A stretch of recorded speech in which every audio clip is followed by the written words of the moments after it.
For decades, Palestinians and Israelis have been locked in a deadly confrontation over conflicting claims on what was called Palestine.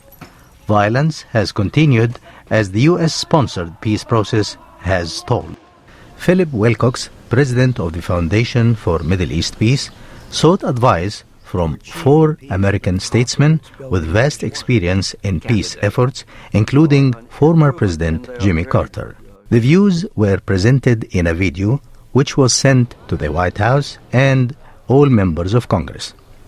Wilcox says it addresses the central issue in the search for Middle East peace. The political systems of both Israel and Palestine are dysfunctional when it comes to dealing with security, territorial, and peace issues.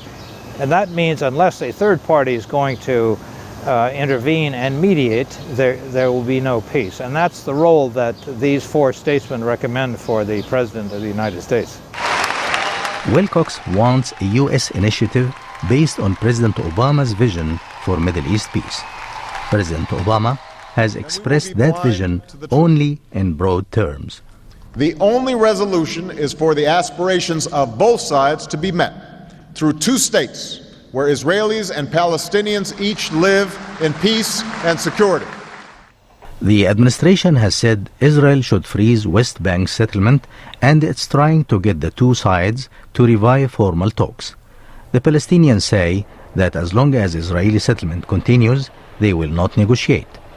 Israeli Prime Minister Benjamin Netanyahu has said no to a total freeze. In the Foundation video, former President Jimmy Carter says settlement activity undermines the 2-state solution, and he urges President Obama to emphasize that. To let his positions on things like settlements and the demolition of homes in East Jerusalem, security of Israel overwhelmingly, unity of the Palestinian people in a government based on a free and fair election, cooperation with the Egyptians who are doing the negotiation between Hamas and the Israelis, and so forth, to let his positions be very clear. But after meeting with Mr. Netanyahu and Palestinian Authority President Mahmoud Abbas in New York, Mr. Obama seemed to backtrack, saying negotiations should be unconditional.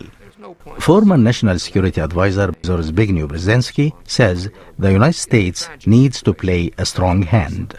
Ultimately, neither side is really prepared to make the necessary concessions.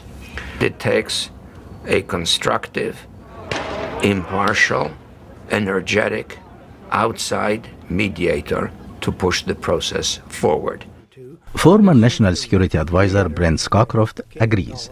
The president needs to step up and say this is the American proposal, so that the Palestinian leadership can go back to people, the Israeli leadership can go back and say, you know, this is not exactly what we would want, but the Americans made us do it. Officials say Mr. Obama is not expected to lay out specifics. But ever since the Clinton presidency, there is a broad agreement among experts on the details of a 2-state solution. Former Secretary of State James Baker. It will be 2 states living side by side in peace. Many of the settlements that have been built in the areas immediately surrounding Jerusalem will be retained by the Israelis. Palestinians will be given an equal amount of land elsewhere to make up for the loss of that territory. The right of return will end up being, in my view, a right to return to the Palestinian state, and there will be compensation for lands that have been taken. The 4 American statesmen believe a historic opportunity exists for a solution to the Arab-Israeli conflict, a solution that gives Palestinians freedom, provides Israel with security, and brings peace at last to the Holy Land. Mohamed Elshinnawi, VOA News.